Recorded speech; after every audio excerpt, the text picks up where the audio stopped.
আসসালামু আলাইকুম, স্বাগতম যমুনা আপডেটস সংবাদে। আমি মোহাম্মদ জাকারিয়া আজকের সব আন্তর্জাতিক খবর নিয়ে হাজির হয়েছি। শুরুতেই জানিয়ে দিব সংবাদ শিরোনাম, তারপর বিস্তারিত। আমাদের পারমাণবিক অস্ত্র তৈরি নিয়ে কাজ শুরু করা উচিত। মার্কিন সৈন্যদের কাছ থেকে সামরিক ঘাঁটির নিয়ন্ত্রণ নিল সিরিয়া। নাভালনিকে ব্যাঙের বিষ দিয়ে হত্যা করেছে রাশিয়া, দাবি যুক্তরাজ্যের। পালাতে গিয়ে আটক দুর্নীতিতে অভিযুক্ত ইউক্রেনের সাবেক জ্বালানি মন্ত্রী। উন্নত চিকিৎসার জন্য হাসপাতালে নেওয়া হবে ইমরান খানকে। আসসালামু আলাইকুম, স্বাগতম জানাচ্ছি যমুনা আপডেটস সংবাদে। আমি মোহাম্মদ জাকারিয়া। এতক্ষণ শুনছিলেন সংবাদ শিরোনাম, এবার বিস্তারিত। বর্তমান অস্থির ভূ রাজনৈতিক পরিস্থিতিতে নিজেদের সার্বভৌমত্ব রক্ষায় পারমাণবিক সক্ষমতা অর্জন বা পুনরুদ্ধার করা কতটা জরুরি হয়ে পড়েছে। বিষয়টি মূলত এমন একটি পরিস্থিতির ইঙ্গিত দিচ্ছে যেখানে প্রচলিত নিরাপত্তা চুক্তি বা পরাশক্তিগুলোর দেওয়া নিরাপত্তার প্রতিশ্রুতি আর যথেষ্ট মনে হচ্ছে না। বিশেষ করে ইউক্রেন যুদ্ধের পর থেকে অনেক দেশই নিজেদের প্রতিরক্ষা ব্যবস্থা নিয়ে নতুন করে ভাবতে শুরু করেছে। আপনারা জানেন যে ৯০-এর দশকে বুদাপেস্ট মেমোর্যান্ডামের মাধ্যমে ইউক্রেন তাদের পারমাণবিক অস্ত্র ত্যাগ করেছিল নিরাপত্তার আশ্বাসের বিনিময়ে। কিন্তু বর্তমান বাস্তবতা সেই সিদ্ধান্তের যৌক্তিকতাকে প্রশ্নবিদ্ধ করেছে এবং এরই প্রেক্ষিতে নতুন করে আলোচনা শুরু হয়েছে যে আমাদের পারমাণবিক অস্ত্র তৈরি নিয়ে কাজ করা উচিত। এমন মন্তব্য বা চিন্তাধারা এখন আর কেবল তাত্ত্বিক আলোচনার মধ্যে সীমাবদ্ধ নেই। এই বক্তব্যের পেছনের মূল কারণ হল ডিটারেন্স বা প্রতিরোধ ব্যবস্থা গড়ে তোলা। কারণ ইতিহাস এবং বর্তমান সংঘাতগুলো প্রমাণ করছে যে যেই দেশগুলোর হাতে পারমাণবিক ক্ষমতা রয়েছে তাদের ওপর সরাসরি সামরিক আগ্রাসন চালানো অন্য যে কোনো দেশের জন্য অনেক বেশি ঝুঁকিপূর্ণ। তবে এই বিষয়টি যতটা সোজাসাপটা মনে হচ্ছে, এর বাস্তবায়ন ততটাই জটিল এবং আন্তর্জাতিক আইনের সঙ্গে সাংঘর্ষিক। কারণ নিউক্লিয়ার নন প্রলিফারেশন ট্রিটি বা এনপিটি অনুযায়ী পারমাণবিক অস্ত্রের বিস্তার রোধে বিশ্বব্যাপী কঠোর নিষেধাজ্ঞা রয়েছে। যদি কোনো দেশ নতুন করে এই কর্মসূচি হাতে নেয় তবে তাকে কঠোর অর্থনৈতিক নিষেধাজ্ঞা, কূটনৈতিক বিচ্ছিন্নতা এবং আন্তর্জাতিক চাপের মুখে পড়তে হবে, যা একটি দেশের অর্থনীতির জন্য ভয়াবহ হতে পারে। তবু জাতীয় অস্তিত্ব যখন সংকটের মুখে পড়ে তখন আন্তর্জাতিক নিষেধাজ্ঞার চেয়ে টিকে থাকাকেই অনেকে প্রাধান্য দিতে চান। সামরিক বিশেষজ্ঞরা বলছেন, পারমাণবিক অস্ত্র তৈরির সক্ষমতা অর্জন করা কেবল প্রযুক্তির বিষয় নয়, বরং এর সঙ্গে জড়িয়ে আছে রাজনৈতিক সদিচ্ছা, বিপুল অঙ্কের বাজেট এবং দীর্ঘমেয়াদী গবেষণার বিষয়। এছাড়া এই ধরনের সিদ্ধান্ত আঞ্চলিক স্থিতিশীলতাকেও চরমভাবে বিঘ্নিত করতে পারে। কারণ এক দেশ পারমাণবিক পথে হাঁটলে প্রতিবেশী দেশগুলো একই পথে হাঁটতে বাধ্য হয়।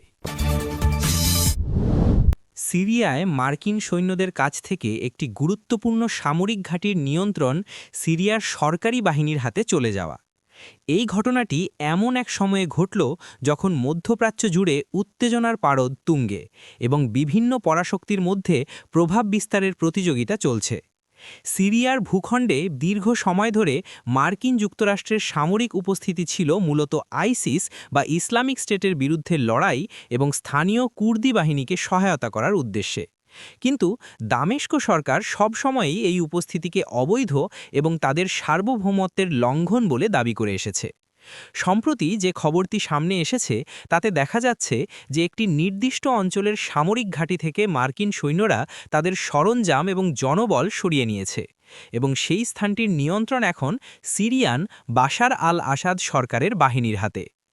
এই হস্তান্তর বা নিয়ন্ত্রণ গ্রহণ প্রক্রিয়াটি কি কোনো গোপন চুক্তির মাধ্যমে হয়েছে, নাকি এটি মার্কিন যুক্তরাষ্ট্রের কৌশলগত অবস্থান পরিবর্তনের অংশ, তা নিয়ে আন্তর্জাতিক বিশ্লেষকদের মধ্যে নানা মত রয়েছে। অনেকে মনে করছেন যুক্তরাষ্ট্র হয়তো তাদের সামরিক মনোযোগ অন্য কোনো অঞ্চলের দিকে সরিয়ে নিচ্ছে, অথবা মধ্যপ্রাচ্যে তাদের দীর্ঘদিনের উপস্থিতির ধরন পাল্টাচ্ছে, যার ফলে স্থানীয় সরকারি বাহিনী সেই শূন্যস্থান পূরণ করার সুযোগ পাচ্ছে।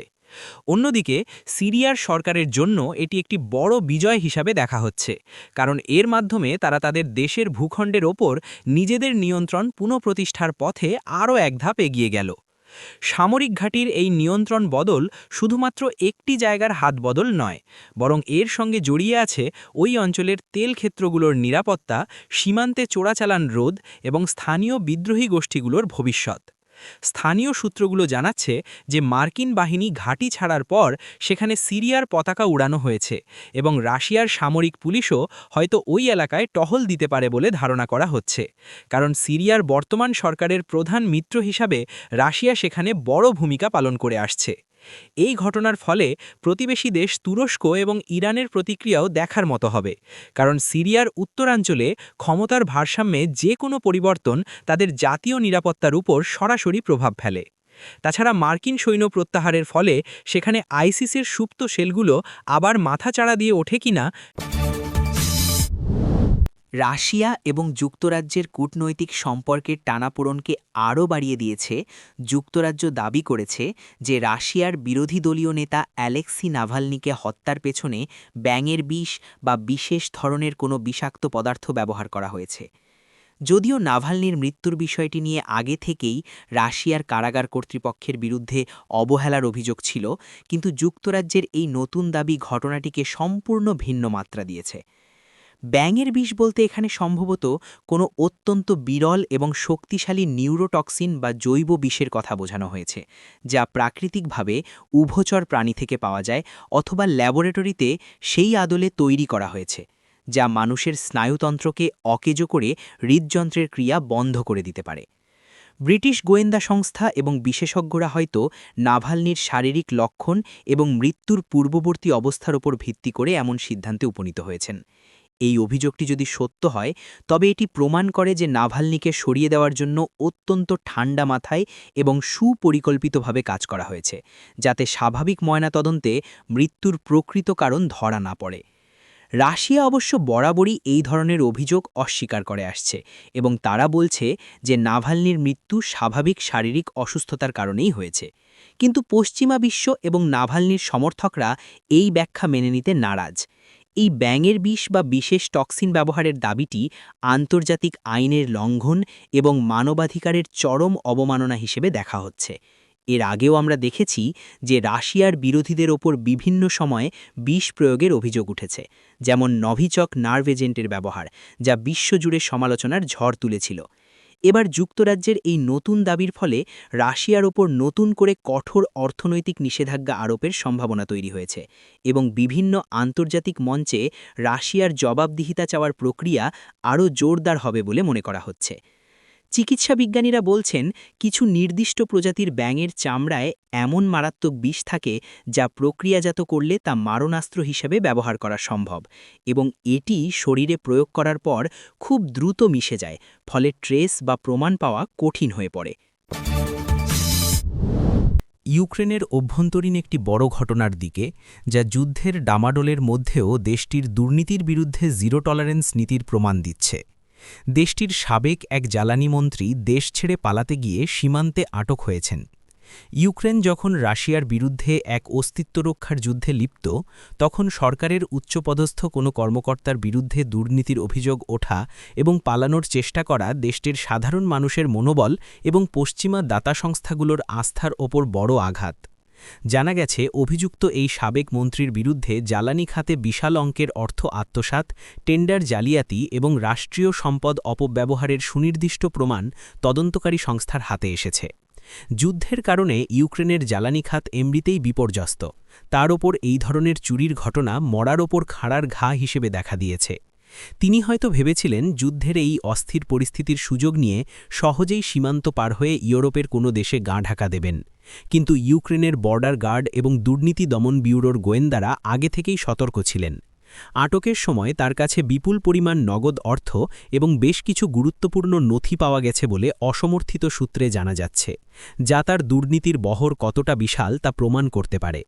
প্রেসিডেন্ট ভলোদিমির জেলেনস্কি এর আগেও বহুবার বলেছেন যে যুদ্ধের পাশাপাশি দেশের ভেতরের শত্রুদের অর্থাৎ দুর্নীতিবাজদের বিরুদ্ধেও লড়াই চালিয়ে যেতে হবে, কারণ ইউরোপীয় ইউনিয়নে যোগ দিতে হলে ইউক্রেনকে অবশ্যই একটি স্বচ্ছ এবং দুর্নীতিমুক্ত প্রশাসনিক ব্যবস্থা গড়ে তুলতে হবে। এই সাবেক মন্ত্রীর আটক হওয়ার ঘটনাটি বর্তমান সরকারের অন্য দুর্নীতিপরায়ণ কর্মকর্তাদের জন্য একটি কঠোর সতর্কবার্তা যে আইনের হাত থেকে পালানোর কোনো সুযোগ নেই, তা সে যত প্রভাবশালীই হোক না কেন। বিশ্লেষকরা বলছেন, এই আটকের ঘটনাটি আন্তর্জাতিক মহলে ইউক্রেনের ভাবমূর্তি উজ্জ্বল করতে সহায়তা করবে, কারণ পশ্চিমা দেশগুলো যারা ইউক্রেনকে বিলিয়ন বিলিয়ন ডলারের সহায়তা দিচ্ছে তারা নিশ্চিত হতে চায় যে তাদের দেওয়া অর্থ সঠিক কাজে ব্যয় হচ্ছে এবং কোনো ব্যক্তির পকেটে ঢুকছে না। পাকিস্তানের রাজনীতি এবং সাবেক প্রধানমন্ত্রী ইমরান খানের বর্তমান অবস্থা নিয়ে, যা গত কয়েক মাস ধরে আন্তর্জাতিক সংবাদের শিরোনামে রয়েছে। খবর পাওয়া গেছে যে পাকিস্তানের সাবেক প্রধানমন্ত্রী এবং পিটিআই প্রধান ইমরান খানকে উন্নত চিকিৎসার জন্য জেলখানা থেকে হাসপাতালে স্থানান্তরের প্রক্রিয়া শুরু হতে পারে। তিনি বর্তমানে আদিয়ালা জেলে বন্দী রয়েছেন এবং তার আইনজীবীরা দীর্ঘদিন ধরেই অভিযোগ করে আসছিলেন যে কারাগারে তাকে যথাযথ সুযোগ সুবিধা দেওয়া হচ্ছে না এবং তার স্বাস্থ্যের দ্রুত অবনতি ঘটছে। চিকিৎসকদের একটি বিশেষ বোর্ড তাকে পরীক্ষা নিরীক্ষা করার পর হয়তো হাসপাতালে ভর্তির সুপারিশ করেছে, কারণ তার কিছু দীর্ঘস্থায়ী শারীরিক সমস্যা এবং জেলের পরিবেশে তৈরি হওয়া নতুন কিছু জটিলতা তার জীবনকে ঝুঁকির মুখে ফেলতে পারে। ইমরান খান পাকিস্তানের রাজনীতিতে অত্যন্ত জনপ্রিয় একজন ব্যক্তিত্ব এবং তার অসুস্থতার খবর ছড়িয়ে পড়ার পর তার সমর্থক এবং দলীয় কর্মীদের মধ্যে তীব্র উদ্বেগ এবং ক্ষোভের সৃষ্টি হয়েছে। পিটিআইয়ের পক্ষ থেকে দাবি করা হচ্ছে এটি কেবল চিকিৎসার বিষয় নয়, বরং তাকে মানসিকভাবে ভেঙে ফেলার জন্য এবং রাজনীতি থেকে দূরে রাখার জন্য সরকার ইচ্ছাকৃতভাবে তার চিকিৎসার ব্যবস্থায় বিলম্ব করছে। অন্যদিকে সরকারের পক্ষ থেকে বলা হচ্ছে যে আইন অনুযায়ী একজন কয়েদি হিসেবে তিনি যা প্রাপ্য তাই তাকে দেওয়া হচ্ছে এবং নিরাপত্তার খাতিরেই তাকে হাসপাতালে নেওয়ার ক্ষেত্রে বিশেষ সতর্কতা অবলম্বন করা হচ্ছে। হাসপাতালে নেওয়ার এই সিদ্ধান্তটি যদি বাস্তবায়িত হয় তবে সেখানেও কঠোর নিরাপত্তা ব্যবস্থা থাকবে এবং হয়তো তাকে সাধারণ মানুষের সঙ্গে দেখা করতে দেওয়া হবে না। ইমরান খানের বিরুদ্ধে শতাধিক মামলা রয়েছে, যা তোষাখানা দুর্নীতি থেকে শুরু করে সাইফার মামলা পর্যন্ত বিস্তৃত, এবং এই আইনি লড়াইয়ের মাঝখানে তার শারীরিক অসুস্থতা পুরো পরিস্থিতিকে আরও জটিল করে তুলেছে। আদালতের নির্দেশে তাকে হাসপাতালে নেওয়া হলেও তিনি কতদিন সেখানে থাকবেন বা চিকিৎসার পর তাকে আবারও জেলে ফেরত পাঠানো হবে কিনা তা নির্ভর করছে তার শারীরিক অবস্থার উন্নতির ওপর।